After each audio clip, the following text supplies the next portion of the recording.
تحبون اللہ فاتبعونی یحببکم اللہ۔ صدق اللہ العظیم۔ میری عزت مآب بہنوں، بیٹیوں، میں شکر گزار ہوں ماشاءاللہ اکیڈمی کا کہ جنہوں نے مجھے سیرت النبی صلی اللہ علیہ وسلم پر گفتگو کا یہ موقع فراہم کیا۔ یہ میرے لیے سعادت بھی ہے، اور انشاءاللہ العزیز میری نیت یہ ہے اس گفتگو کے ساتھ ساتھ کہ میں جو کچھ بولوں اسے اپنے عمل کی زینت بھی بناؤں، اور یہ کلمات، یہ جملے، یہ گفتگو میری اپنی ذات کے لیے نفع مند ثابت ہو، کیونکہ جب سے یہ کائنات وجود میں آئی، رب کریم نے آدم علیہ السلام کو اس دنیا میں بھیجا، اس زمین کا نظم شروع ہوا تو رب تعالی نے قدرت کے کچھ قوانین مرتب فرمائے، اور وہ قوانین قدرت جو ہیں وہ اٹل ہیں، وہ دو ٹوک ہیں،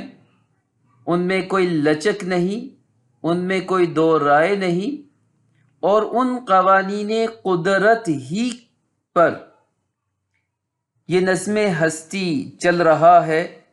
اور دنیا آگے بڑھ رہی ہے۔ سورج مشرق ہی سے طلوع ہوتا ہے، مغرب ہی میں غروب ہوتا ہے، گرم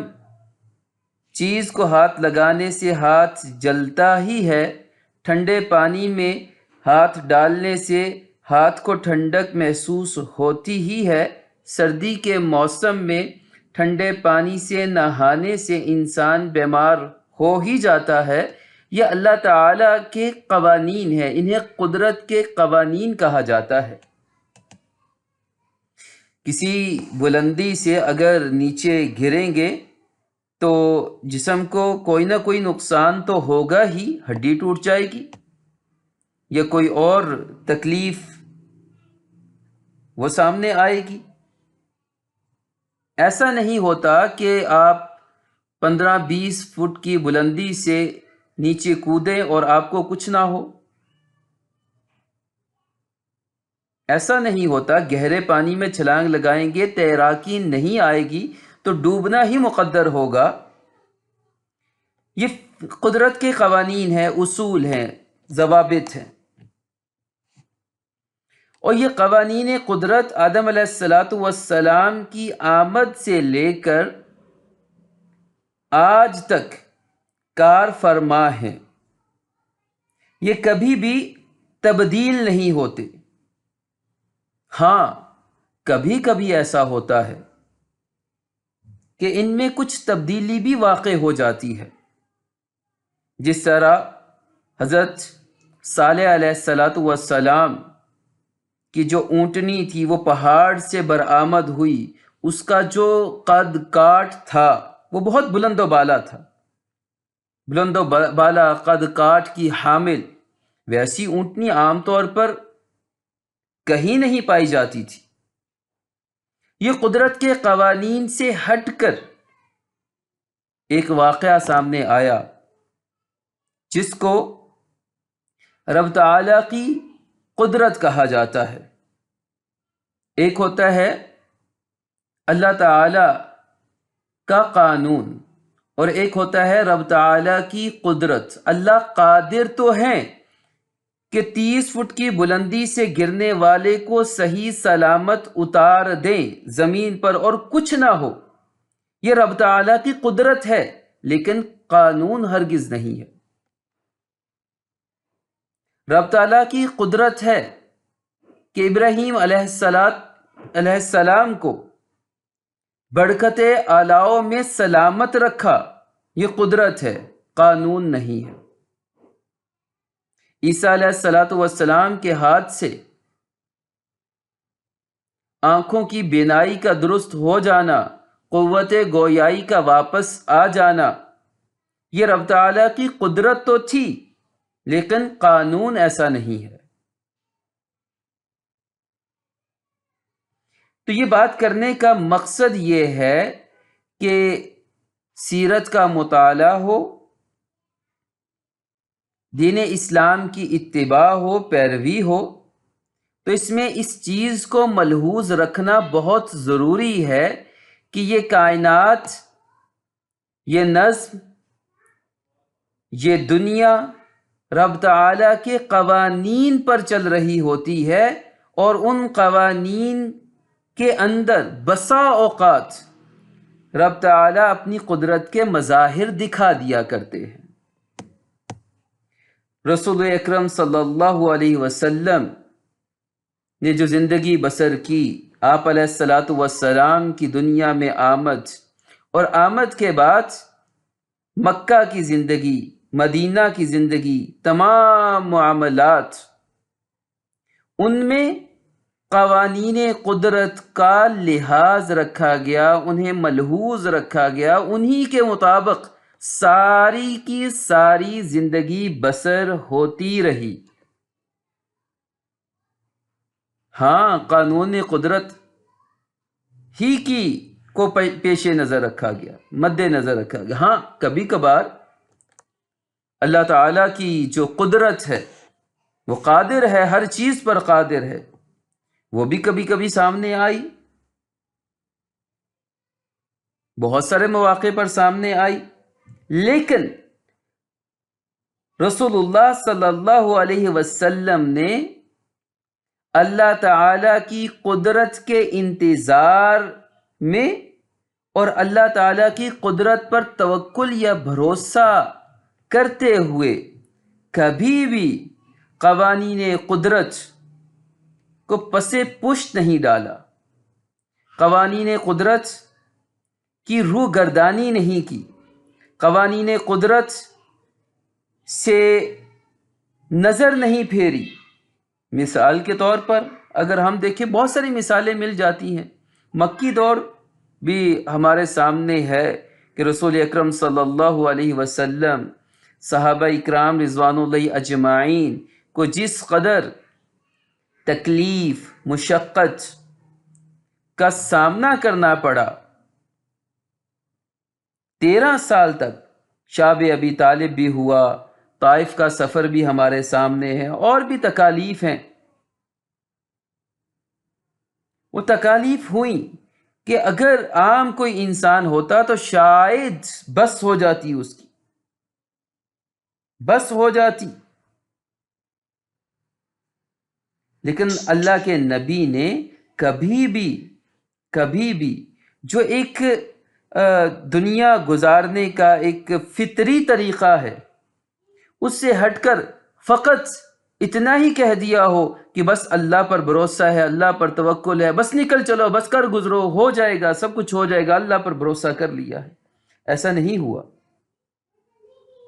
مدینہ ہجرت کی غرض سے جب سفر کا آغاز ہوا تو راستہ کی سمت جو تھی اس کے بالکل الٹ اور اپوزٹ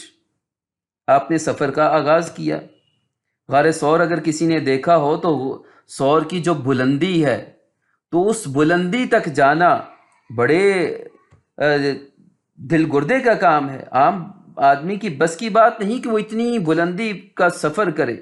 وہاں تک جاتے ہیں، ہر ممکنہ تدبیر کو اختیار کیا جاتا ہے، راستہ الٹ، اور راستہ الٹ ہونے کے ساتھ ساتھ پھر اس قدر بلندی پر چلے جانا، یہ احتیاطی تدابیر تھی۔ اور وہاں جانے کے بعد پھر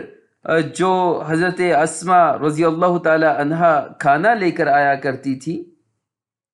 تو ان کے قدموں کے نشانات کو مٹانے کے لیے پھر سیدنا صدیق اکبر رضی اللہ تعالیٰ عنہ کے جو غلام تھے، بکریوں کا ریوڑ جو لے کر آیا کرتے تھے کہ راستے کے نشانات مٹ جائیں۔ یہ تمام احتیاطی تدابیر تھی، تمام احتیاطی تدابیر ہر ممکن اختیار کر لینے کے بعد پھر بھی جب اہل مکہ وہاں تک آ جاتے ہیں، ان کے قدموں کے قدم جب نظر آنا شروع ہوتے ہیں، وہ غار ثور کی جو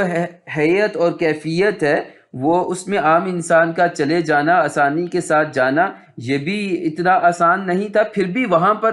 جا کر پڑاؤ ڈالا کہ وہ محفوظ جگہ ہے۔ قدموں کے نشانات جب نظر آتے ہیں تو صدیق اکبر رضی اللہ تعالیٰ عنہ گھبراتے ہیں، تو آپ علیہ الصلاۃ والسلام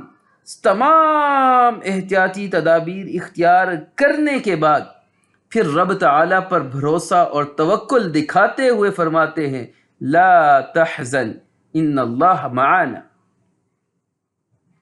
غم نہ کیجیے، اللہ ہمارے ساتھ ہیں، اللہ ہمارے ساتھ ہیں۔ یہ دیکھیے توکل کیسے کرتے ہیں۔ توکل کا مطلب ہے کہ خنجر تیز رکھ اپنا،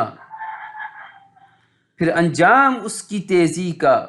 مقدر کے حوالے کر۔ تو رسول اللہ صلی اللہ علیہ وسلم کبھی بھی جو قوانین فطرت رائج ہیں، چل رہے ہیں، زمینی جو حقائق ہیں، انہیں پس پشت نہیں ڈالا کرتے تھے،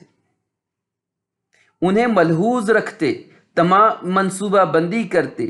پلاننگ کرتے، ہر چیز کا خیال کرتے، انسانی بساط میں جس قدر ممکن ہوتا تمام طاقت اور قوت کو استعمال کرتے، استعمال کرنے کے بعد پھر رب پر بھروسہ اور توکل کیا کرتے تھے۔ ہمارے ہاں تو یہ عجیب مزاج ہے کہ ہم تو ہر کام ہی توکل پر کرتے ہیں، ہر بات میں بس اللہ مالک ہے، اللہ انشاءاللہ مدد فرمائیں گے، وہ مدد کرنے کے قابل تو بنے انسان، اس مدد کو سنبھالنے والا تو بنے، اس مدد کا حقدار تو بنے۔ جتنے لائق اور مستحق ہوں گے ظاہر ہے کہ مدد تو اسی بقدر آئے گی۔ اب ایک انسان وہ اپنی صحت کا خیال ہی نہیں رکھتا، جسم کا خیال نہیں رکھتا، اور پھر اپنی صحت سے بڑھ کر کسی کام کی توقع رب تعالیٰ سے کرتا ہے کہ میں وہ کر چھوڑوں گا، بھئی کرنے کے قابل ہی نہیں ہو۔ اگر اللہ تعالیٰ موقع بھی دے دے تو آپ کے پاس صلاحیت ہی نہیں ہے، آپ نے خود کو اس قابل ہی نہیں بنایا کہ رب تعالیٰ آپ کے سپرد کوئی کام کرے۔ زوال کی ایک جو بڑی وجہ اور سبب وہ سیرت کے اس پہلو کو اگنور کرنا بھی ہے کہ رسول اللہ صلی اللہ علیہ وسلم جس طرح اللہ تعالیٰ نے اس دنیا کے نظام کو بنایا ہے اسی کو ملحوظ رکھتے ہوئے زندگی کے سفر کا آغاز کرتے تھے، ہر معاملہ طے کیا کرتے تھے۔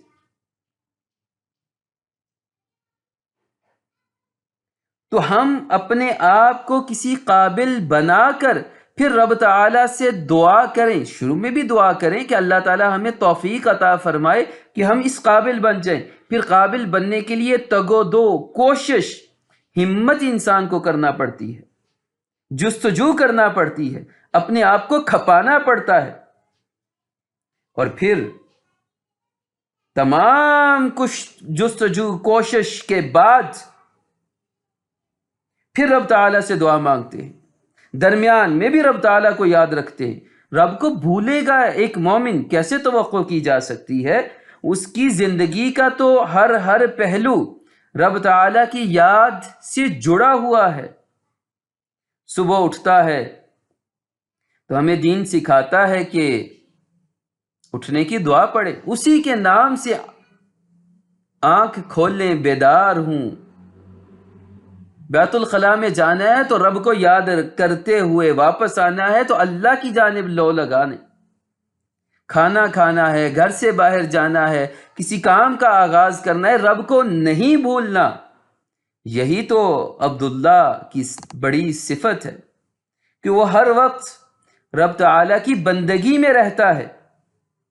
لیکن بندگی میں رہتے ہوئے قوانین فطرت سے روگردانی کر لینا اور پھر رب تعالیٰ کی نصرت اور مدد کا منتظر رہنا، یہ سیرت طیبہ کی روشنی میں تضاد اور متضاد چیزیں ہیں۔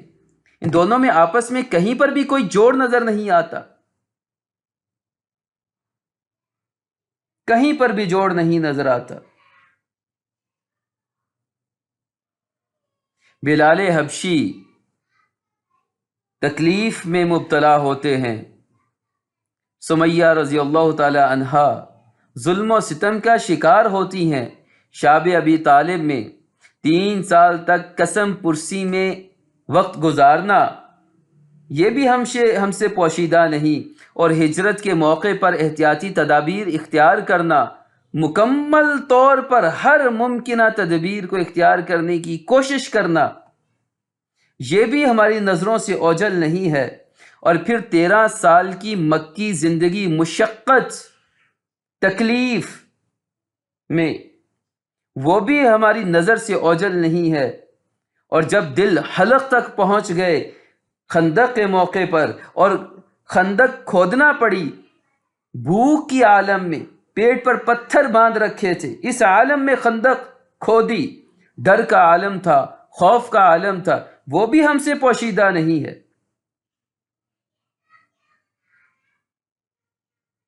اور بدر کے موقع پر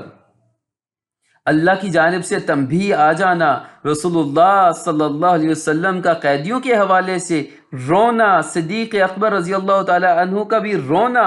وہ بھی ہمیں یاد ہے۔ بیٹیوں کے لیے جو کو طلاقیں ہوئیں، زندگی ہی میں بیٹیاں رخصت ہو گئیں، بیٹا جو ہے وہ اولاد نرینہ کا نہ ہونا، جو ہوئی ہے اس کا جلد ہی رخصت ہو جانا، ساری تکالیف اور رسول اللہ صلی اللہ علیہ وسلم کے فاقے، ہر چیز ہمارے سامنے ہونے کے باوجود نہ جانے کیوں ہم یہ کسی طلسماتی زندگی میں زندگی بسر کرنا شروع ہو گئے ہیں، طلسماتی دنیا میں، کہ کوئی منتر پڑھ لیں گے، کوئی جنتر پڑھ لیں گے تو سب کچھ اوکے ہو جائے گا، ٹھیک ہو جائے گا۔ یہی وجہ ہے کہ اتنے سال گزرنے کے باوجود کچھ ٹھیک جو نہیں ہو رہا، اس کی وجہ یہ ہے کہ ہم زندگی کا جو نظم ہے، زندگی گزارنے کے جو سلیقہ، ڈنگ، طریقہ اور قوانین فطرت رب تعالی نے جو اصول بنا دیے ہیں، انہیں پس پش ڈالتے ہیں۔ سیرت اس سے یکسر مختلف ہے، جو زمینی حقائق ہیں اسی کے مطابق ایک جستجو کا نام ہے، ایک کوشش کا نام ہے، جہاں تکلیف بھی ہے، جہاں صبر بھی ہے، جہاں آزمائش بھی ہے، اور تمام آزمائشوں اور صبر، تحمل، تکالیف، مصائب، جسمانی مصائب اور اس کے علاوہ خاندانی مسائل، سارے مسائل مصائب کو لیتے ہوئے صبر کے ساتھ، تحمل کے ساتھ زندگی کو بسر کرنا، پھر بھی رب تعالیٰ سے لو لگائے رہنا، امید کے ساتھ رہنا، شکوہ نہ کرنا، شکایت نہ کرنا، یہی تو سیرت ہے۔ ہم کیوں ہر وقت شکوے شکایات کرتے رہتے ہیں، دوسروں کی خامیوں میں لگے رہتے ہیں؟ وہی ہے سیرت سے دوری، اور یہی وجہ ہے کہ ہمارا کوئی مسئلہ حل ہی نہیں ہوتا، مسئلے جوں کے توں ہی رہتے ہیں۔ کسی بھی واقعے کو لے لیں، کہیں پر بھی کسی چیز کو آپ سامنے لے آئیں، احد کا میدان لے لیں، جو تیر اندازوں کا مقرر کرنا تھا، یہ حکمت عملی تھی، واضح نظر آ رہا تھا کہ اس طرف سے کوئی حملہ کر سکتا ہے۔ جب قانون فطرت سے روح گردانی کی، نقصان اٹھانا پڑا، بالکل نقصان اٹھانا پڑا۔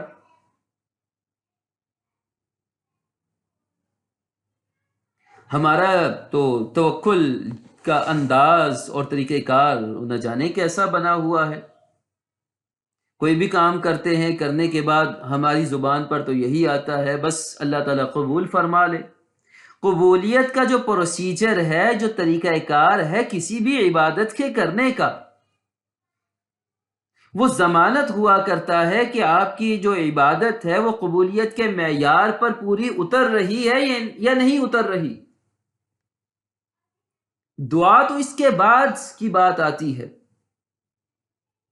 ہم ہر بات کو ہی رب تعالیٰ پر چھوڑ دیتے ہیں اور اپنے آپ کو بری ذمہ قرار دے دیتے ہیں.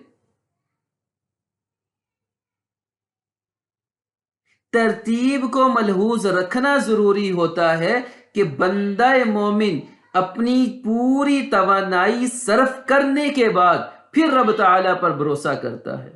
پھر رب تعالیٰ پر اس بات کے نتیجے کو چھوڑتا ہے.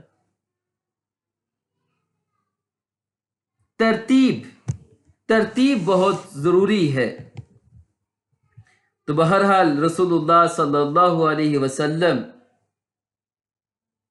کی زندگی کو اگر ہم دیکھیں تو آپ علیہ الصلاۃ والسلام نے یہ جو زمینی حقائق جو ہوتے ہیں،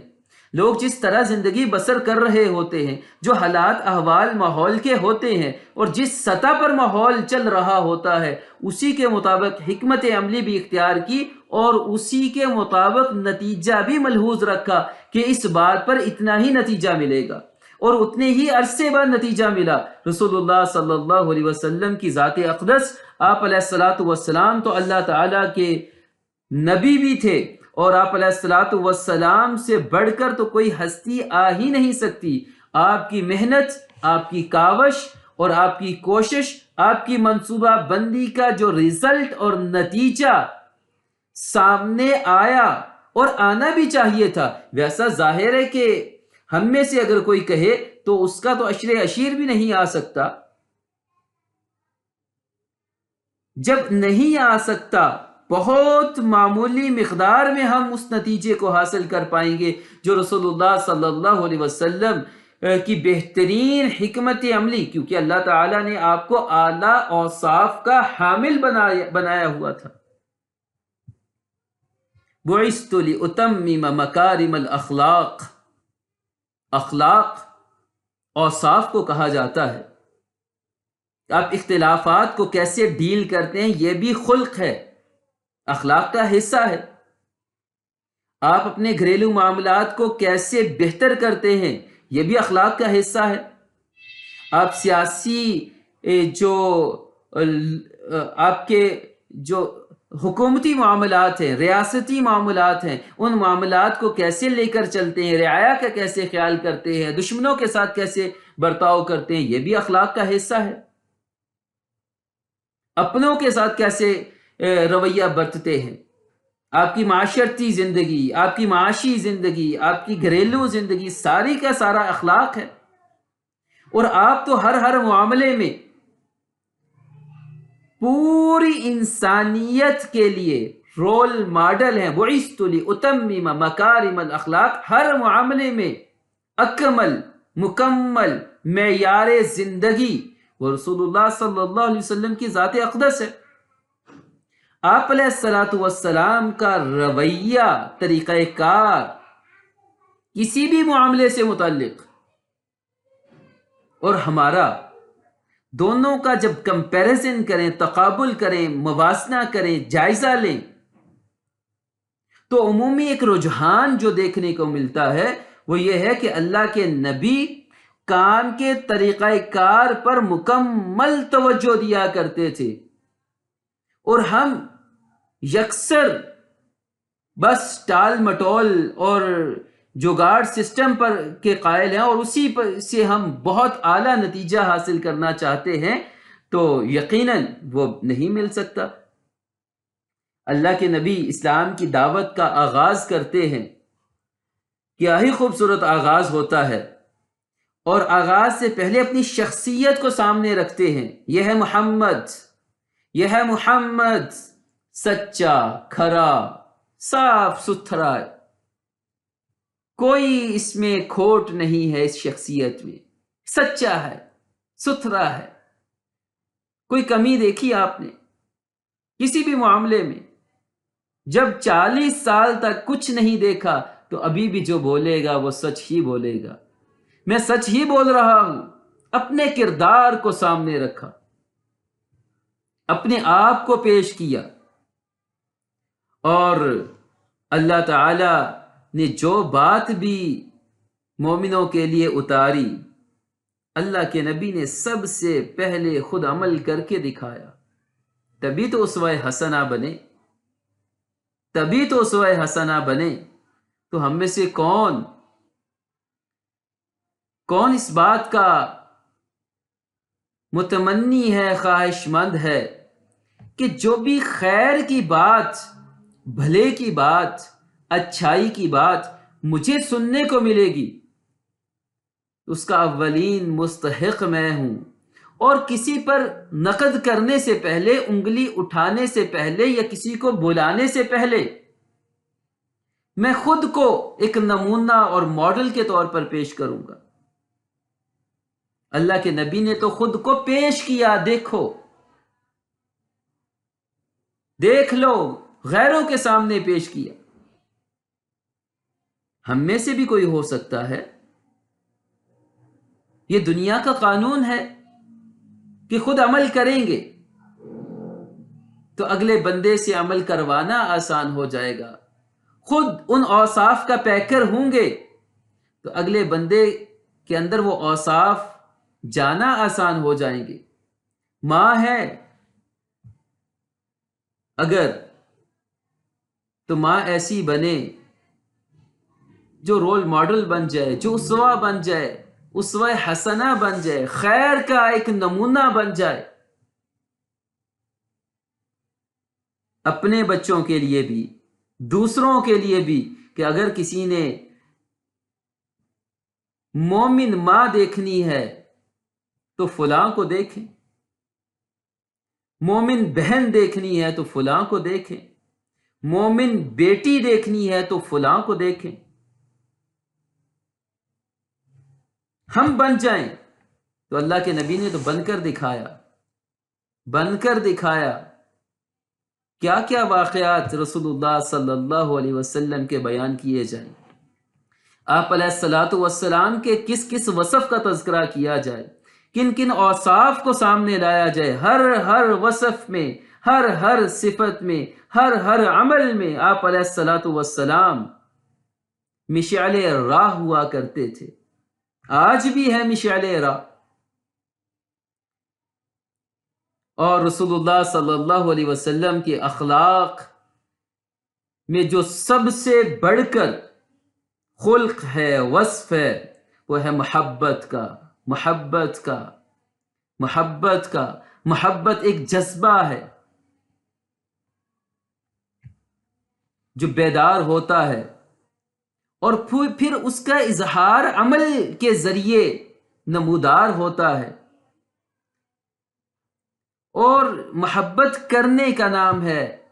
کی جاتی ہے۔ رسول اللہ صلی اللہ علیہ وسلم نے محبت کا اظہار فرمایا خیر خواہی کے ذریعے، رسول اللہ صلی اللہ علیہ وسلم نے محبت کا اظہار فرمایا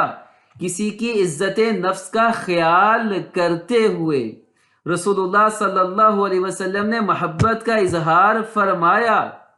کسی کی پرانی نیکیوں کو اور بھلائیوں کو یاد رکھتے ہوئے کہ نئی اگر خامی کوتاہی آ بھی گئی ہے تو اللہ کے نبی نے پرانی نیکیوں کو بھلایا اور فراموش نہیں کیا۔ محبت کا اظہار ہے۔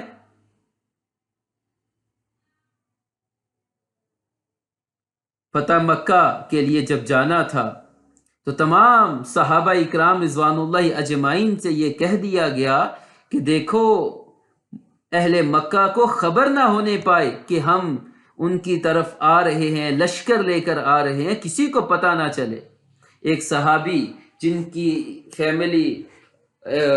مکہ میں تھی تو انہیں یہ خیال ہوا کہ اگر میں اطلاع کر دوں تو شاید میری فیملی کے ساتھ حسن سلوک برتا جائے، تو شاید ان کے لیے کچھ آسانی پیدا ہو جائے۔ وہ پیغام بھجواتے ہیں، خط ارسال کرتے ہیں، رسول اللہ صلی اللہ علیہ وسلم کو اطلاع ہو جاتی ہے، جبریل آ جاتے ہیں، بتا دیتے ہیں، آپ علیہ الصلوۃ والسلام خط کو پکڑ لیتے ہیں، صحابی کو بلا لیا جاتا ہے، اعتراف ہو جاتا ہے کہ اے اللہ کے نبی مجھے یقین تھا کہ اللہ نے تو مدد کرنی ہی کرنی ہے، کامیابی تو آپ کو ملنی ہی ملنی ہے، وعدہ جو اللہ تعالیٰ نے کر لیا تھا اللہ کے نبی سے۔ تو یہ جو دیکھیں وعدہ کیا، اس کے باوجود کتنی پلاننگ ہو رہی ہے، کیا کیا تدابیر اختیار کی رہی ہیں، اس کو بالکل فراموش نہیں کرنا چاہیے۔ تو اس وجہ سے میں نے تو تھوڑی سی سوچا کہ شاید مجھے فیور مل جائے۔ یہ غداری کے برابر ایک قسم کا یہ جرم بنتا ہے۔ حضرت فاروق اعظم رضی اللہ تعالیٰ عنہ غضبناک ہو جاتے ہیں اور فرماتے ہیں اے اللہ کے نبی مجھے اجازت دیجئے میں اس کی گردن اڑا دوں۔ رسول اللہ صلی اللہ علیہ وسلم نے فرمایا اے عمر یہ بدری ہے، یہ بدری ہے۔ کسی کی پرانی خوبیوں کو، نیکیوں کو یاد کر لینا، اور اگر کوئی کوتاہی کر لے اور اس کوتاہی ہی کی بدولت اس کی پچھلی تمام نیکیوں کو فراموش کر دینا، یہ سنت نہیں ہے، بلکہ ان نیکیوں کو یاد کرنا یہ محبت کی ایک ادا ہے۔ رسول اللہ صلی اللہ علیہ وسلم نے محبت کا اظہار ہمیں یوں بھی سکھایا۔ خاندان میں دیکھ لیں، فیملی میں دیکھ لیں، بھائی بہن نے وہ شادی سے پہلے جو ان کا حسن سلوک ہوا کرتا ہے، شادی کے بعد ٹکراؤ کی کیفیت جو جنم لے لیتی ہے، آ جاتی ہے، اور اسی طرح بسا اوقات دوست ہوتے ہیں، کسی کاروبار کے ساتھ منسلک ہوتے ہیں، تو پرانی نیکیوں کو، بھلائیوں کو تو فراموش نہیں کرنا چاہیے۔ رسول اللہ صلی اللہ علیہ وسلم کی محبت کے اظہار کی ایک ادا یہ بھی تھی۔ تو محبت، خیر خواہی کا اظہار وہ بھی ایک ذریعہ ہے، عزت نفس کا خیال کرنا۔ آئیے چلے جاتے ہیں رسول اللہ صلی اللہ علیہ وسلم کے دربار میں، اور آپ علیہ الصلاۃ والسلام کا عزت نفس کا خیال رکھنے کا جو انداز تھا، اگر اس کا مشاہدہ کرنا ہے تو ہمیں نظر آتا ہے کہ اللہ کے نبی ایک جگہ تشریف فرما ہے، دسترخوان بچھا ہوا ہے، کھانا تناول فرما رہے ہیں، ایک ننھا بچہ سامنے بیٹھا ہوا کھانا کھا رہا ہے، تو کھانا کھاتے ہوئے تھال جو تھا اس میں ہاتھ کبھی ادھر کبھی ادھر کبھی ادھر جاتا۔ ذرا تصور کیجئے کہ ہمارے دسترخوان پر ہمارا بیٹا ہی، محبوب ترین کوئی بچہ وہ بیٹھا ہو اور وہ اس طرح کر رہا ہو، تو ہم کیسے اس کی اصلاح کریں گے؟ ذرا تھوڑی دیر کے لیے غور کیجئے، سوچئے۔ اور میں اگر یوں عرض کروں کہ جتنا بھی سوچ لیں، جو ہمارا گھروں کے اندر اپنے ہی بچوں کے ساتھ جو رویہ ہے، جو برتاؤ اور جو سلوک ہے، اگر اس کو دیکھ لیا جائے، بھائیو آسن چاچو کو چابی دیکھ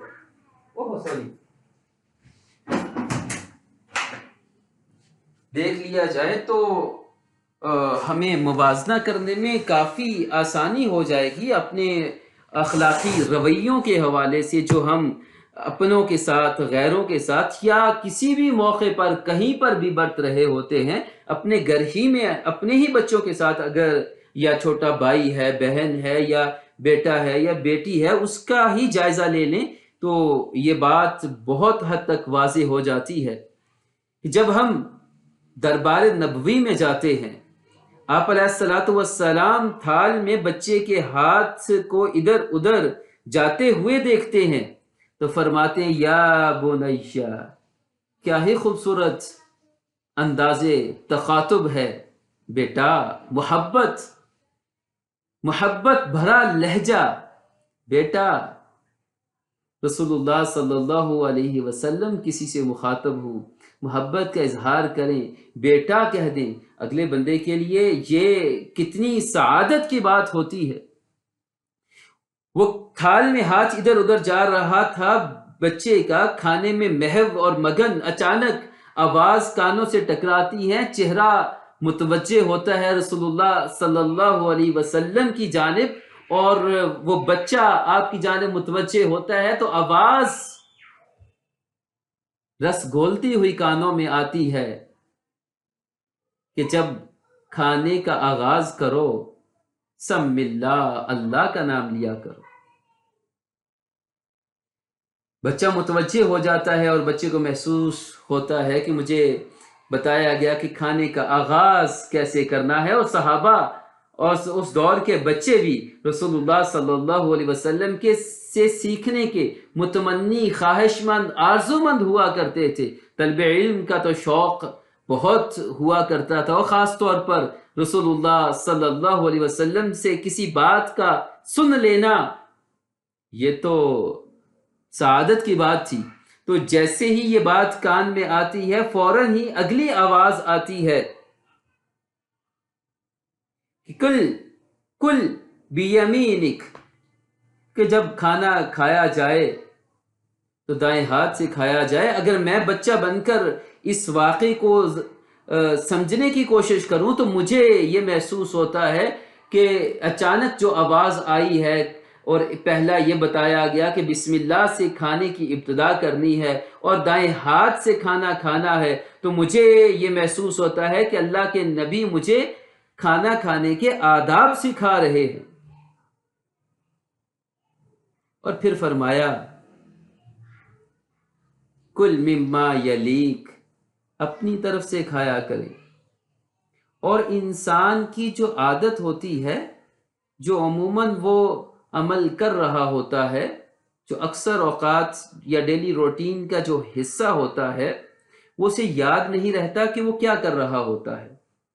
اب تھال میں ہاتھ ادھر ادھر جانا براہ راست اس پر نقد یا تنقید نہیں ہوئی، ایک بہترین اصول اور طریقے کے ساتھ بات کا آغاز کیا گیا، اور آخر میں اس بات کو بھی ساتھ میں جوڑ دیا گیا کہ اگلے بندے کی عزت نفس کا خیال رہے۔ ایک بچے کی عزت نفس، ایک بچے کی عزت نفس، اسے غلطی کے احساس میں شرمندہ نہ کیا جائے۔ سیدنا انس رضی اللہ تعالیٰ عنہ کام کے لیے جاتے ہیں، کھیل میں مگن ہو جاتے ہیں، اور رسول اللہ صلی اللہ علیہ وسلم دیر ہو جاتی ہے۔ کیا ہی خوبصورت انداز تنبیہ ہے کہ جس میں محبت ہی محبت پوشیدہ ہے۔ ارے بھائی کہاں مصروف ہو گئے ہو، کیا ہو گئے؟ وہ جو احساس ہوتا ہے لب و لہجے کا، جو احساس ہوتا ہے ایک رویے اور برتاؤ کا، اصل زبان تو اسی کی ہوتی ہے جو منتقل ہو رہا ہوتا ہے، جس بات کو اگلا بندہ محسوس کرے، چاہے وہ لفظوں کی صورت میں ہو، چہرے پر آنے والے تاثرات کی صورت میں ہو۔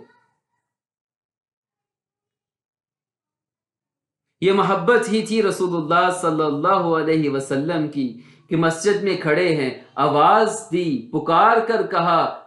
لوگو بیٹھ جاؤ۔ عبداللہ مسجد کے باہر ہی بیٹھ جاتے ہیں۔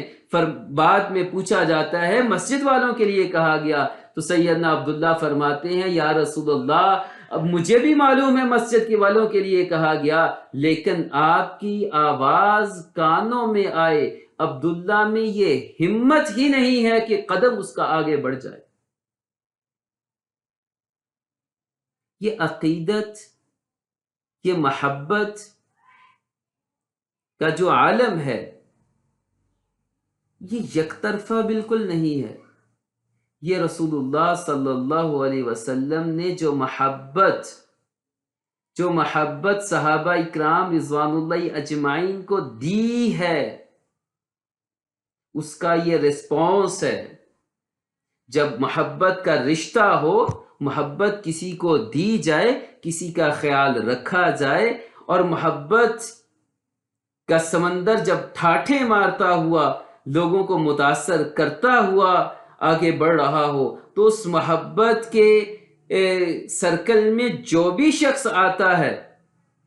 وہ مانتا چلا جاتا ہے، وہ تسلیم کرتا چلا جاتا ہے، وہ گردن جھکاتا چلا جاتا ہے۔ سختی کرنا نہیں پڑتی، جبر کرنا نہیں پڑتا، بلکہ جو منہ سے بولا جاتا ہے تو فوراً ہی عمل کا حصہ بن جاتا ہے۔ محبت کا اظہار، چاہے والدین ہوں، اساتذہ ہوں، بڑے ہوں یا چھوٹے ہوں، کسی بھی حیثیت میں ہوں، یہ محبت کا اظہار بہت ضروری ہوتا ہے۔ رسول اللہ صلی اللہ علیہ وسلم کے اخلاق کا سب سے اہم پہلو محبت کا مختلف انداز سے اظہار تھا صحابہ اکرام رضوان اللہ اجمعین کے لیے۔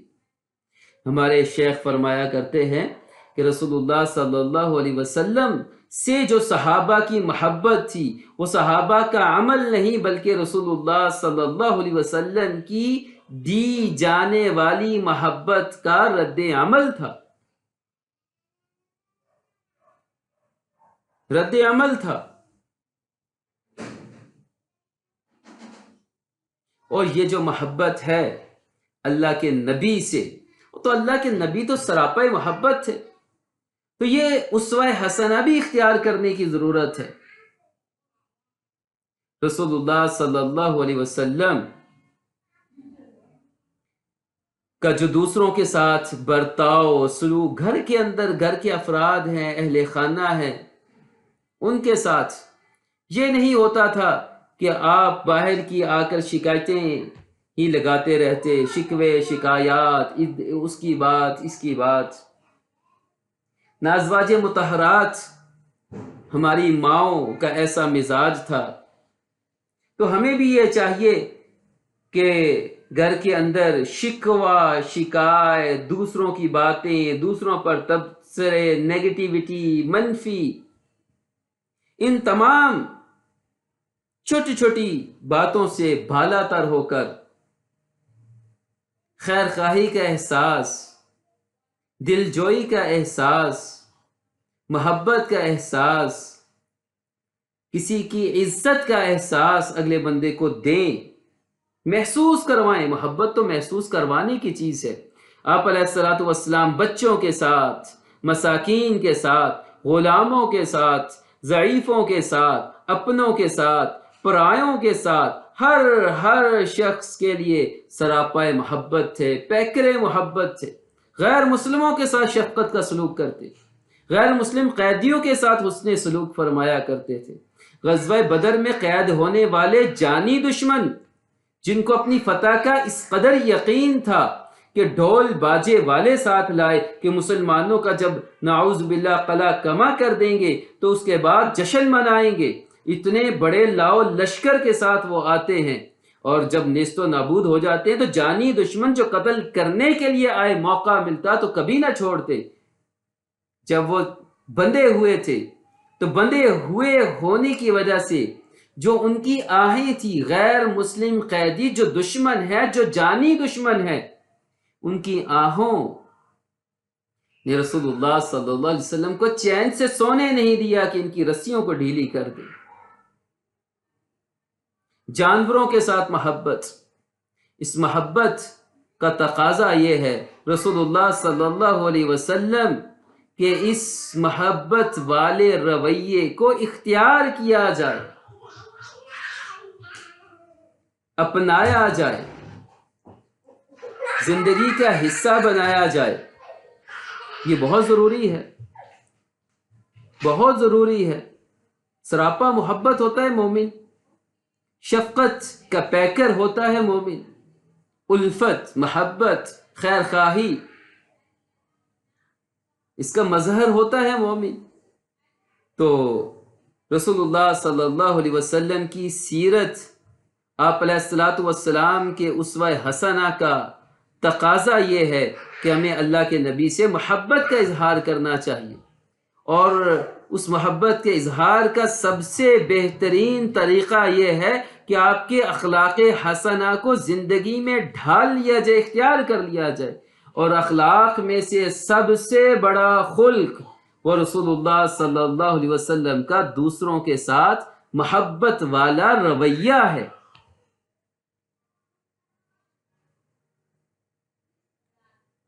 تو آج کی گفتگو میں جو ہم نے دو باتیں پڑھی، ایک یہ بات پڑھی کہ قوانین فطرت جو اللہ تعالیٰ نے دنیا کے نظم کو چلانے کے حوالے سے جو قوانین بنائے ہوئے ہیں، جو اٹل ہیں، انہیں پس پشت میں ڈال کر کبھی بھی کوئی کامیابی حاصل نہیں کی جا سکتی، اور رسول اللہ صلی اللہ علیہ وسلم جتنے بھی قوانین فطرت ہیں اس کا بھرپور خیال اور لحاظ فرمایا کرتے تھے، اور اس کے بعد ہی اللہ پر توکل اور بھروسہ، ظاہر ہے کہ وہ پہلے بھی ہوتا تھا، اس کا اظہار وہ بھی ساتھ میں چل رہا ہوتا تھا، لیکن ترتیب یہ تھی کہ قوانین فطرت کو نہیں بھولا کرتے تھے کبھی بھی، اس کا ضرور خیال رکھا کرتے تھے۔ تو ہم بھی پروسیجر جو ہے، کسی بھی کام کرنے کا جو طریقہ کار ہے، ڈھنگ ہے، سلیقہ ہے، اس میں عمدگی لے کر آئیں گے اور اللہ کو یاد رکھیں گے، اور پھر کامیابی کی جو سب سے بڑی علامت اور مومن کا جو زیور اور حسن ہے، وہ اخلاق میں سے سب سے بڑا خلق محبت کا رویہ ہے، محبت کا رویہ ہے۔ تو محبت کو ہم اپنا شعار اور اپنی پہچان بنا لیں گے۔ معاف کر دینا یہ بھی محبت کا اظہار ہے، معاف کر دینا، کسی کو درگزر کرنا، کسی کے عیبوں پر پردہ ڈال دینا، یہ بھی محبت کا اظہار ہے۔ تو رب تعالی ہمیں رسول اللہ صلی اللہ علیہ وسلم کا سچا امتی بنائے، آپ علیہ الصلوۃ والسلام کی سیرت کو اپنانے کی توفیق عطا فرمائے، آپ علیہ الصلوۃ والسلام کے اسوہ حسنہ کو زندگی میں ڈھالنے کی توفیق عطا فرمائے۔